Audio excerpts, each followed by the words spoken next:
प्रदेश में आपका स्वागत है। मैं हूं आपके साथ विवेक पांडे। मध्य प्रदेश के स्कूल शिक्षा और परिवहन मंत्री राव उदय प्रताप सिंह की मुश्किलें बढ़ सकती हैं। दरअसल मंत्री राव उदय प्रताप सिंह के खिलाफ भारतीय ध्वज संहिता उल्लंघन का मामला अब कोर्ट तक पहुंच गया है। रैली में शामिल मंत्री की जीप के बोनट पर राष्ट्रीय ध्वज चिपकाने को लेकर नरसिंहपुर के अभय बंगात्री और कौशल एस की याचिका पर जबलपुर हाईकोर्ट ने सुनवाई के लिए इसे मंजूर कर लिया है। मामले की पहली सुनवाई 14 अक्टूबर को हो सकती है। याचिकाकर्ताओं ने मंत्री पर तिरंगे के अपमान का आरोप लगाया है और आपराधिक प्रकरण दर्ज करने की मांग की है। राज्य सरकार के आह्वान पर 15 अगस्त को प्रदेश भर में हर घर तिरंगा यात्रा निकाली गई थी। नरसिंहपुर के गाडरवाड़ा से विधायक और कैबिनेट मंत्री राव उदय प्रताप सिंह के नेतृत्व में हर घर तिरंगा यात्रा निकाली गई। इसमें मंत्री एक खुली जीप पर सवार थे।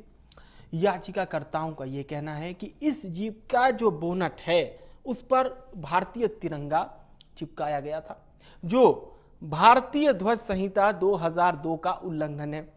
याचिकाकर्ताओं के अनुसार केंद्रीय गृह मंत्रालय की ओर से जारी भारतीय ध्वज संहिता 2002 राष्ट्रीय गौरव अपमान निवारण अधिनियम 1971 की धारा 2 के बिंदु 11 में यह बात स्पष्ट है कि राष्ट्रीय ध्वज को वाहन, ट्रेन, नाव या वायुयान के ऊपर, बगल या पीछे से ढकने के काम में नहीं लिया जा सकता। लेकिन मंत्री राव उदय प्रताप सिंह ने इसका उल्लंघन किया। तिरंगा रैली में वे दरअसल जिस जीप पर वो सवार थे उस जीप के बोनट पर ही राष्ट्रीय ध्वज को चिपकाया गया था, जो कि राष्ट्रीय ध्वज का अपमान है। याचिकाकर्ताओं ने प्रमुख सचिव, कलेक्टर, एसपी, गाडरवाड़ा थाना प्रभारी को भी परिवादी बनाया। इस मामले को लेकर नेता प्रतिपक्ष उमंग सिंगार ने अपने सोशल मीडिया अकाउंट एक्स पर एक पोस्ट किया। लिखा कि शिक्षा मंत्री उदय प्रताप सिंह ने नरसिंहपुर में तिरंगा यात्रा के दौरान भारतीय ध्वज संहिता 2002 का उल्लंघन किया। उन्होंने सरकार से सवाल किया है कि क्या सरकार मंत्री के खिलाफ कोई कार्रवाई करेगी। अब आपको बताते हैं ये पहला मामला नहीं है, इससे पहले भी तिरंगा फहराने को लेकर कार्रवाई हो चुकी है। 15 अगस्त 1994 को कर्नाटक के हुबली में तिरंगा फहराने के कारण उमा भारती की मुख्यमंत्री पद से कुर्सी चली गई थी। इसी मामले में साल 2004 में कर्नाटक की एक अदालत ने उनके खिलाफ गैर जमानती वारंट जारी कर दिया था। कर्नाटक पुलिस वारंट लेकर भोपाल पहुंच गई थी। इसके बाद बीजेपी केंद्रीय नेतृत्व ने उमा पर दबाव बनाकर इस्तीफा ले लिया था। आज इसी मुद्दे पर हम करने जा रहे हैं चर्चा। कुछ मेहमानों को आपके साथ जोड़ेंगे, उससे पहले सुनिए याचिकाकर्ता अभय बंगात्री और याचिकाकर्ता के वकील असीम त्रिवेदी ने क्या कहा, सुनिए। परिवहन मंत्री राव उदय प्रताप सिंह के खिलाफ जो है हमने हाई कोर्ट में याचिका दायर की है। मामला ये है कि 11 अगस्त 2024 को मंत्री के नेतृत्व में जो है गाडरवाड़ा में तिरंगा यात्रा रैली निकाली गई थी। उसमें ये जिस वाहन पे जो है सवार थे उस वाहन में तिरंगे को जो है बोनट पे लगाया गया था और कई ऐसी जगह उसको लगाया गया था जहां उसका अपमान हो रहा था। जैसे कि झंडे अधिनियम के तहत कहा गया है कि आप झंडे को जो है बोनट पे नहीं लगा सकते। कई जगह ऐसी जगह लगाया गया है जहां कि वहां लोगों के उसके तिरंगे पे पैर छू रहे हैं, टच हो रहा है। राष्ट्रीय ध्वज हमारा भारत का बहुत बड़ी बात है, इसका बहुत बड़ा सम्मान है और इसका इस तरह खुलेआम अपमान होना ये बड़ा निंदनीय, शर्मनाक है। हमने इस विषय पे कई बार जो है नरसिंहपुर एसपी को और उच्च अधिकारियों को शिकायत दी है। लगभग 1.5-2 महीना हो गया, कोई कार्रवाई नहीं हुई। इस वजह से जो है हमको हाई कोर्ट का रुख जो है अपनाना पड़ा और आगे हम चाहते हैं कि कार्रवाई इस पर हो। माननीय न्यायालय जो कार्रवाई करेगा, जो निर्णय देगा, वो जो है मान्य होगा। हाई कोर्ट को जो है इसमें निर्णय देना है और हम चाहते हैं कि इसमें फैसला जो है सभी देश प्रेमियों के पक्ष में आए। राष्ट्रीय ध्वज का अपमान होना एक बड़ा गंभीर मामला है। हम चाहेंगे कि मंत्री, शिक्षा मंत्री, परिवहन मंत्री उदय प्रताप सिंह पर जो है FIR दर्ज की जाए। मध्य प्रदेश के नरसिंहपुर जिले के गाडरवाड़ा क्षेत्र के याचिकाकर्ताओं अभय बंगोत्री व कौशल ने एक याचिका माननीय उच्च न्यायालय के समक्ष प्रस्तुत की है, जिसमें सुनवाई होना है अभी। इस याचिका में यह आरोप लगाया गया है कि मध्य प्रदेश शासन के मंत्री श्री राव उदय प्रताप सिंह ने 11 अगस्त को एक तिरंगा यात्रा आयोजित की थी चिचरी से गाडरवाड़ा तक। इस तिरंगा यात्रा में उन्होंने वे जिस जीप में खड़े थे उस जीप के बोनट में, हुड में उन्होंने राष्ट्रीय ध्वज तिरंगे को आड़ा करके बिछाया हुआ था। यह insult to national honours, prevention of insult to national honour act 1971 की सेक्शन 2 में राष्ट्र ध्वज के अपमान की कोटि में आता है और ये अपने आप में एक अपराध है। याचिकाकर्ताओं ने फोटोग्राफ व वीडियोग्राफ के साथ स्थानीय पुलिस थाने में मंत्री जी तथा अन्य दोषियों के खिलाफ अपराध दर्ज करने के लिए कंप्लेंट की थी। उनकी कंप्लेंट ली नहीं गई, ऐसा उनका आरोप है। और इसके बाद उन्होंने स्पीड पोस्ट के माध्यम से भी कंप्लेंट भेजी और स्पीड पोस्ट की ट्रैक उसमें आया कि जो वहाँ के संबंधित थानेदार हैं उन्होंने कंप्लेंट को लेने से इनकार कर दिया। याचिकाकर्ता का ये आरोप है, जिस पर अभी सुनवाई होना विचारार्थ, कि मंत्री जी के दबाव में ये अपराध घटित होने के बावजूद भी, चूँकि वे मंत्री हैं, इसलिए स्थानीय पुलिस उनकी कंप्लेंट को स्वीकार करके उस पर जांच करके यदि मामला पाया जाता है तो मंत्री जी के खिलाफ शिकायत करना उनका कर्तव्य है, FIR दर्ज करना उनका कर्तव्य है। लेकिन वो मंत्री जी के दबाव में ऐसा नहीं आया, ऐसा याचिकाकर्ताओं का आरोप है। और कम से कम स्पीड पोस्ट, जो कि एक जो है सरकारी विभाग से जो पोस्ट जाता है, उसको भी नहीं स्वीकार किया। ये उनकी ड्यूटी है। तो मंत्री जी के दबाव में उनके खिलाफ जो शिकायत है राष्ट्रीय ध्वज के अपमान की, उस पर कार्रवाई नहीं हो रहा है। और मंत्री जी दोषी हैं तो उनके खिलाफ राष्ट्रीय ध्वज के अपमान का अपराध जो विशेष एक्ट है उसके अंदर। और हमारे साथ इस वक्त दो खास मेहमान चर्चा में जुड़ रहे हैं। डॉक्टर गुलरेज शेख जी हमारे साथ जुड़ रहे हैं, आप प्रवक्ता हैं भारतीय जनता पार्टी के। फिरोज सिद्दीकी जी हमारे साथ जुड़ रहे हैं, आप प्रवक्ता हैं कांग्रेस पार्टी के। आप दोनों मेहमानों का इंडिया न्यूज पर बहुत स्वागत है। शुरुआत करते हैं गुलरेज जी आपसे। अब मंत्री जी पर ये जो अवमानना लग रही है राष्ट्रीय ध्वज की, पहली प्रतिक्रिया इसी पर। देखिए, मैंने आपके डिबेट में बैठने से पहले मंत्री जी के यहाँ बात की और उसमें मुझे मालूम पड़ा, बताया गया कि पहली बात तो ये है और वो चीज सिद्ध होती है अपने आप ही कि माननीय मंत्री महोदय जिस गाड़ी में बैठे थे, ना वो सरकारी गाड़ी थी, ना वो मंत्री की गाड़ी थी, ना वो उनका निजी वाहन था, ना उनके घर परिवार में किसी का निजी वाहन था। और ये चीज तो मालूम पड़ जाएगी जब नंबर प्लेट पे किसके नाम पे रजिस्टर्ड है, उनका क्या कनेक्ट है पता नहीं है, आपको सब समझ में आ जाएगा। उनसे निवेदन किया गया एक शख्स के द्वारा कि आप भाई साहब मेरी गाड़ी में बैठिए, तो वो बैठ गए, उनको पता भी नहीं था उसके विषय में। और अब आप ये भी सोचिए कि नीयत का बात होती है जो कि मंशा क्या थी। मंशा तो ये थी ना कि किसी के वाहन में बैठे हैं। और कार्यक्रम क्या था? कार्यक्रम ये था हर घर तिरंगा, हर घर पर, हर व्यक्ति के घर तक, हर व्यक्ति के मन तक तिरंगे को ले जाना। तो एक राष्ट्र की भावना से, राष्ट्रवाद की भावना से एक कार्यक्रम में जुड़े थे। उसमें किसी ने उनसे विनती की कि आ जाइए मेरे वाहन में बैठ जाइए, उनको कुछ पता भी नहीं था, वो बैठ गए। और ये सारी चीजें जो हैं, देखिए कोई भी वाहन होता है वो रजिस्टर्ड होता है नाम से, उसमें एड्रेस भी आ जाता है, उसके जो मालिक है उसका नाम भी आ जाता है, पता भी मिल जाता है, सब कुछ मिल जाता है, वो क्लीन चीज होती है बिल्कुल। तो अब चीजें चूंकि न्यायालय में गई हैं वो साबित हो जाएंगी वहां पर। मतलब आपको इसमें कुछ भी गलत नहीं लगता? मैं क्या कह रहा हूं आपको, बड़ी स्पष्ट बात है, ना वो सरकारी वाहन था, ना वो मंत्री का वाहन था, ना उनके घर परिवार का वाहन था। तो ठीक है, मतलब मंत्री जी को नहीं पता होगा, नियत की आपने बात की। फिरोज जी आपको क्या नजर आता है इस पूरे मामले में? गुलरेज जी तो बहुत साफगोई से जवाब उन्होंने दिया कि ना मंत्री जी का वाहन था और सरकारी वाहन भी नहीं था, वो तो किसी और के बुलावे पर वहां गए थे। देखिए, गुलरेज जी बड़े काबिल आदमी है और काफी दानिशमंद व्यक्ति है, लेकिन अब मजबूरी है कि वो हस्तिनापुर से बंधे हैं। सवाल ये है कि अपराध घटित हुआ है, संविधान ने धारा 52 है, जो अनुच्छेद 51-52 है, आपके मौलिक अधिकार अगर उन्होंने दिए हैं संविधान ने, तो नागरिकों को मौलिक कर्तव्य भी दिए हैं। तो मौलिक कर्तव्य में ये शामिल है कि हम अपना भाईचारा बनाए रखें, सांप्रदायिक सौहार्द को बनाए रखें, हम तिरंगा जो राष्ट्रीय ध्वज है उसका सम्मान करें और साथ में राष्ट्रगान का सम्मान करें।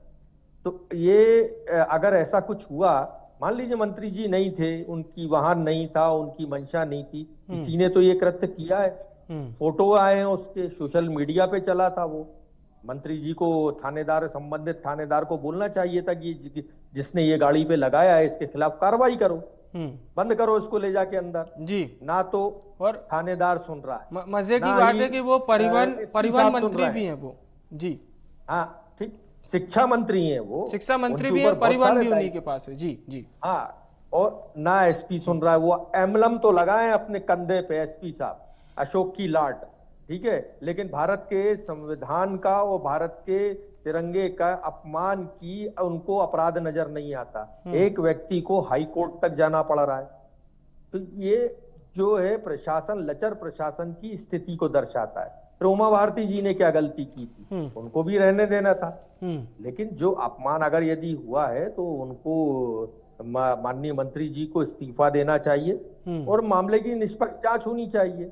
हाई कोर्ट तक तो ये मामला जाना ही नहीं चाहिए था। हाई कोर्ट इसलिए थोड़ी बना है कि अब आप कोई एफआईआर नहीं लिख रहा है तो अब हाई कोर्ट जाना पड़े किसी को।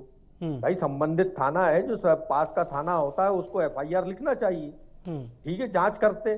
जो भी व्यक्ति है दोषी उसको दो। मैं इस बात से मान्य कर लेता हूं कि मंत्री जी को ज्ञान नहीं था, किसी ने उनसे आग्रह किया, वो उनका वाहन नहीं था, लेकिन किसी का तो वाहन था, वो किसी ने तो ये कृत्य किया है, तो उसको उसके खिलाफ कार्रवाई होनी चाहिए। ठीक ठीक है, मामला वैसे अब कोर्ट में विचाराधीन है। गुलरेज जी, जितना आपने हालांकि साफगोई से मंत्री जी को बचा तो लिया, लेकिन एक वाकया ये भी है कि आदरणीय उमा जी 2003 में जो आप लोगों का वनवास खत्म किया था उमा जी ने, वही उमा जी, उनकी कुर्सी चली गई थी।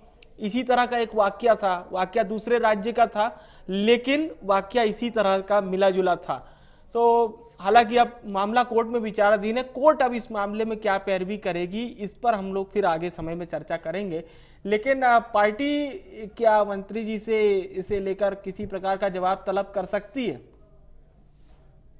देखिए, जो पार्टी करेगी वो आपको नजर आएगा, लेकिन बड़ी स्पष्ट बात है, इसमें तो कोई भाष्य की आवश्यकता ही नहीं है। ये केस बड़ा ट्रांसपेरेंट है कि वाहन किसके नाम पर रजिस्टर्ड है। वो तो आप अगर सोशल मीडिया में देखेंगे उस वाहन के जो नंबर प्लेट, तो ही आपको मालूम पड़ जाएगा। ऑनलाइन जाकर आप देख लें किसके नाम पर रजिस्टर्ड है। और कांग्रेस के प्रवक्ता महोदय हमारे बड़े अच्छे दोस्त हैं, लेकिन वो इस प्रकार से बता रहे हैं कि जैसे वो एसपी के पास गए हों, वो थानेदार के पास गए हों और उनको बात सुनी नहीं गई हो। तो ये बात का बतंगड़ बनाना वाला विषय है और आदरणीय मंत्री जी तो कहीं इसमें इन्वॉल्व भी नहीं है जी। नहीं, उन्होंने ये नहीं कहा। तो जो आप कह रहे हो आ रहा हूं फिरोज जी आपके पास आ रहा हूं। कोई भी कोर्ट किसी भी याचिका को स्वीकार नहीं करता। अगर आप सीधे कोर्ट में चले जाएं कि साहब मेरे खिलाफ ऐसा ऐसा हुआ है और मेरी एफआईआर करवा दो, कोर्ट मना कर देता है, कहता है पहले आप संबंधित अथॉरिटी के पास जाइए। 1 महीने तक अगर अच्छा चलिए किसी के खिलाफ कार्रवाई नहीं करता है तब कोर्ट उसको संज्ञान में लेता है। तो वो गए थे, मैंने तो सुना है वो कंप्लेनेंट जो है वो ये कह रहे थे कि हम साहब टीआई साहब के पास गए, हमने रजिस्टर्ड डाक से भेजा, स्पीड पोस्ट से थाने ने लेने से मना कर दिया। बताओ, ये हंसी मजाक हो रहा है देश में। नागरिक कर्तव्य और नागरिक अधिकार खत्म हो गए। अच्छा, आपने फिरोज जी प्रशासकीय बात की है। गुलरेज जी, वहां पर प्रशासन के भी लोग रहे होंगे, जाहिर सी बात है, पुलिस प्रशासन के। क्या उस वक्त वो लोग नहीं देख पाए कि ये जीप के बोनट पर ही राष्ट्रीय ध्वज बना हुआ है? अब ये कोई क्रिएटिविटी और सजावट की वस्तु थोड़ी ना है। देखिए, वहां पर मैं उपलब्ध नहीं था तो मैंने ये तो नहीं देखा कि वो लोग क्या कर रहे थे, किस एंगल से नजर आ रहा था, किस एंगल से नजर नहीं आ रहा था। तो अब ये तो चीजें जो है वो हाई कोर्ट में है और जब कोर्ट के जुरिडिक्शन में है तो फिर उस पर ज्यादा टिप्पणी करने की आवश्यकता भी नहीं होती। लेकिन चूंकि माननीय मंत्री जी भारतीय जनता पार्टी के विधायक भी हैं, हमारे ही मिनिस्टर हैं, इसलिए मैंने आपको बताया कि क्या हुआ। वैसे मैं एक प्रासंगिक बात बताऊं, अभी कुछ दिनों पहले ही हमारे पास जो खबर आई थी, इन्हीं मंत्री जी यही हैं, मंत्री उदय प्रताप सिंह जी, इन्होंने अतिथि शिक्षक जो हमारे भाई बहन है उनको कहा था कि ये अतिथि के तौर पर है तो अब क्या कब्जा कर लेंगे। वो भी एक फिर उनके पीछे ही चल रहा है वो बयान भी कहीं ना कहीं, और महज 15 दिन की बात होगी मुश्किल से। तो मुझे लग रहा कहीं ना कहीं मंत्री जी के भी नहीं, वो जो उन्होंने ये भी मैं आपको कहा था कि ये हमारे बड़े प्यारे हैं, हाँ। हमारे बच्चे हैं, इनके लिए जो किया जाएगा वो सब नहीं किया नहीं, जाएगा अरे और हम इनके लिए कर रहे हैं, ये भी कहा उन्होंने। देखिए इसमें तो ऐसा क्या है, है कि आप ग्लास का एक नहीं तरफ ये दिखा क्या रहे है हैं, कि ये ये नहीं खाली नहीं मंत्री एक जी भरा जो हुआ है नहीं है। नहीं, फ्रस्ट्रेटेड है। मैं पूरी मुझे चीजें तो आप पूरा दिखाएंगे नजर ना आ रहा तब तो है, समझ में आएगा आपको। मुझे तो सर देखिए ये पूरा। मंत्री जी बड़े फ्रस्ट्रेटेड है, ये मंत्री जी बड़े फ्रस्ट्रेटेड है असल और में। अगर इसलिए मिनिस्टर है कि इनकी फ्रस्ट्रेटेड मोहन ठीक है यादव जी ठीक है पे ठीक है, एक एक कैबिनेट एक एक मंत्री करके हम ये लोग तो अपनी अपनी फ्रस्ट्रेटेड बात होगा तो रखें। फिर क्या ये बात इसलिए करोगे सर? ठीक है, ये एक तो एक बात एक कोई एक करके मान ही बात नहीं रखें। सकता मेरे दोस्त। अभी इस गुलरेज जी बात बोल को तो लीजिए, कोई फिर मान ही फिरोज जी नहीं बोलेंगे। सकता कि एक कैबिनेट काबीना मंत्री कभी फ्रस्ट्रेटेड हो सकता है। कौन मानेगा इस चीज को? चलिए मतलब कुछ भी बोलती है ना चलिए, कांग्रेस फिर पार्टी। अब फिरोज जी को सुन लेते हैं। फिरोज जी बोलिए। असल में इनको कम पता है, हम लोगों को ज्यादा पता रहता है। क्या है कि उनके जितने बैरियर थे जी ट्रांसपोर्ट के वो सारे बंद करा दिए मोहन यादव जी ने। उसको लेके इनके बीच में बहुत तनातनी भी हुई। अब मंत्री जी को बड़ी मुश्किल से मलाईदार विभाग मिला। एक तो कॉपी किताब कैसी वाला बात पकड़ा कर रहे दिया, हो तो उन्होंने भाई? कहा ठीक है। अब मलाईदार मिला, उसमें भी उनका जो कैसी दुकान थी वो बंद कर दी। तो उफ, ये समस्या जो उफ, है ठीक है मंत्री जी गुलरेज की जी आप बोलिएगा, ये आपकी बारी समस्या है। है। गुलरेज जी आप बोलिएगा। मतलब मतलब कांग्रेस की आप बात देखिए कि एक कैबिनेट मिनिस्टर को फ्रस्ट्रेटेड बता रही है और कुछ तो भी हुलझुल बातें हो रही है। ये तो कि इसलिए ऐसा हो रहा है, तो ऐसा हो रहा है, तो नहीं, ऐसा पर हो रहा है। पर देखिए एक मंत्री बात जी है ने अतिथि शिक्षकों को लेकर बयान तो दिया था। अभी भी अतिथि शिक्षक कह रहे हैं कि आपने खेद जताया, आप जब तक माफी नहीं मांगेंगे तब तक हम लोग अपना धरना प्रदर्शन जो है वो उसको छोड़ने वाले नहीं है। देखिए, जहां तक अतिथि शिक्षकों की विषय है ना, उनकी लगभग लगभग ज्यादातर डिमांड्स को इन्हीं मंत्री जी ने पूरा किया है। इन्होंने भी किया है और पूर्ववर्ती मंत्री ने भी किया है। चाहे उनका वेतन जो है वो ठीक दुगना करने की तो बात हो, चाहे 25% का कोटा देने की बात हो, वो सब कुछ हो चुका है। तो इन्होंने तो बहुत काम किया है शिक्षकों के लिए, शिक्षा के सुधार के लिए, जी शिक्षा की गुणवत्ता के लिए कॉन्स्टेंटली काम कर रहे हैं राव साहब तो। चलिए ठीक है, राव साहब पूरी तरह से पाक साफ हैं फिरोज जी। और ये इंटेंशन का मामला है, उनका इंटेंशन भी पूरी तरह से साफ था। मंत्री जी को खुद नहीं पता था कि उस गाड़ी के बोनट में क्या लगा हुआ है। मंत्री जी तो मतलब गुलरेज साहब की बात माने तो पूरी तरह से पाक साफ है, वो कोई टेंशन देखिए नहीं। भारतीय जनता पार्टी को राष्ट्रवाद जब याद आता है, जब इनको वंदे मातरम याद आता है, ठीक है, भारत तो में उसमें क्या रहना बुराई होगा, है? वंदे मातरम नहीं, बोलना नहीं, होगा। नहीं, नहीं, वंदे मातरम अगर ठीक है ठीक है ठीक है कांग्रेस पार्टी गुलरेज जी को अभी समय है, तो अभी समय है, मैं आऊंगा आपके सुनिए, पास। पूरी गुलरेज बात जी तो आपके पास क्या हो आऊंगा। रहा है? पहले फिरोज जी अपनी बात रख लें, फिर आप बोलिएगा। हाँ तो भाई ऐसा है कि अगर आप में वाकई राष्ट्रवाद है, आप में वाकई राष्ट्रभक्ति की भावना है, एक आदमी भटकता घूम रहा है कि मेरे देश के तिरंगे का अपमान हुआ है और सरकार न्याय नहीं दे रही, तो उसका थाना तो उसको न्याय दे ही नहीं रहा, इसलिए अब उसको अदालत का दरवाजे में जाना पड़ा। एक बात, इससे पहले भी कई घटनाएं हुई हैं। रोडमल नागर जी जो थे, गवर्नर साहब के सामने राष्ट्रगान चालू हो गया, वो कुर्सी पर ही बैठे रहे, तब भी एफआईआर नहीं हुई। इससे पहले एक मंत्री जी ने उल्टा झंडा लगा लिया था अपनी जिप्सी पे, और पुलिस एसपी साहब भी उसी जिप्सी पे खड़े थे, तब भी कुछ नहीं हुआ। एक दिन भारतीय जनता पार्टी का झंडा जो था राष्ट्रीय ध्वज से ऊपर जब फहरा दिया गया, तब भी कोई एफआईआर नहीं हुई। तो अगर ये गाहे बगाहे इस तरीके से होता रहेगा, तो इसका मतलब है कि जो भारतीय जनता पार्टी का हर घर तिरंगा और राष्ट्रवाद और राष्ट्रगान और जिन बातों को लेकर भारतीय जनता पार्टी आंदोलित रहती है, इसका मतलब इनके ये राजनीतिक उद्देश्य है, इनके मन में भावना कुछ नहीं है। ऐसा मेरा मानना है। जी ठीक है, गुलरेज जी क्या कहेंगे? देखिए, जहां तक तिरंगे का विषय है और तिरंगे से प्यार का विषय है, तो तिरंगे को लोगों के नजदीक कौन लाया है? वो मोदी सरकार लाई है। हर घर पर किसने लगवाया है? वो भारतीय जनता पार्टी और नरेंद्र मोदी जी की सरकार ने लगाया है। तो कांग्रेस को तो भाष्य देना ही नहीं चाहिए। इन्होंने तो आजादी के बाद इतने वर्षों तक जो आम आदमी और तिरंगे के बीच में दूरी करके रखी थी। और जहां तक ये बात है ना, कैसे दूरी, जहां तक ये बात है, थोड़ा सा मैं भी जानना चाहूंगा। आप अपने वाहन पे नहीं लगा सकते, आप थोड़ा अपने सा घर पे नहीं लगा सकते। ये बहुत रोचक विषय आपने छेड़ दिया है। कैसे दूरी बनाई थी कांग्रेस ने? थोड़ा सा आप ये देखिए ना कि हमने अपने पूरा बचपन, अपनी आधी जवानी में ये देखा कि हम अपने घर की छत पे तिरंगा नहीं लगा सकते थे, हम आम दिन में तिरंगा नहीं लगा सकते थे, हमको शाम से पहले उतारना ही पड़ता था कुछ भी करके। ये सब कांग्रेस के राज में तो होता था। नरेंद्र मोदी जी ने कांग्रेस के इन सब चीजों को पलट के, जो झंडे से, हमारे राष्ट्रीय ध्वज से हमारी दूरी थी, उसको खत्म किया, हर घर में, हर मन में, सबके नजदीक लेके आए तिरंगे को, और हर घर तिरंगा अभियान चलाया ताकि हर घर के ऊपर तिरंगा लगा रहे। तो ये तो हमने किया है तिरंगे के लिए। और अभी जो बात हो रही है ना, ये देखिए इस केस के विषय में मैं बहुत ज्यादा नहीं कहूंगा क्योंकि ये सब जुडिस है अभी अदालत में, ठीक है। इसलिए कहना अच्छा नहीं होगा, ठीक लेकिन है। हो सकता है कि ठीक है। उसमें कुछ कांग्रेस कनेक्शंस भी नजर आए आपको पॉलिटिकल। चलिए फिरोज जी, क्या ये सही बात है कि कांग्रेस पार्टी ने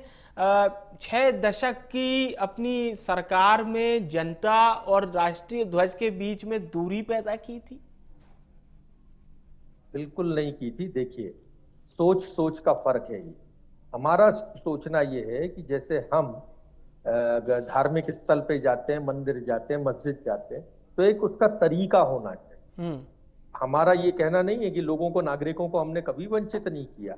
हर स्कूल में 26 जनवरी हो, 15 अगस्त हो, बाकायदा राष्ट्रीय ध्वज फहराया जाता था, मिठाई बांटी जाती थी, ये राष्ट्रीय त्योहार घोषित किए गए और बच्चों को हर किताबों में सिखाया गया। लेकिन ये हमारी सोच है कि भाई राष्ट्रीय ध्वज है, शाम का समय हो गया, आप उसको उतारिए, सम्मान के साथ रखिए, लपेट के हर कहीं मत लपेटिए। गांधी जी की विचार के साथ हमने ये माना कि इसको खादी का बना होना चाहिए, तो इसमें बुराई नहीं है। ठीक, हमने तो कभी ऐसा तो नहीं कहा कि नागरिकों को कि नहीं भाई आप रखिए, लेकिन एक सम्मान तो नागरिकों में बोध होना चाहिए ना। कोई अगर मूर्ति है, ऐसी मेरे देश की एक मूर्ति है, वो तिरंगा है, आप ऐसा मानिए। अगर कोई मूर्ति है, कोई धार्मिक स्थल है, या हमारा जो पूजा पद्धति है, हम भी नमाज पढ़ेंगे तो पहले वजू करेंगे, जगह साफ करेंगे, वक्त के साथ नमाज पढ़ेंगे। हर कोई नमाज नहीं पढ़ सकते। ऐसी आपकी भी पूजा पद्धति है कि शाम को दीपक लगाया जाता है,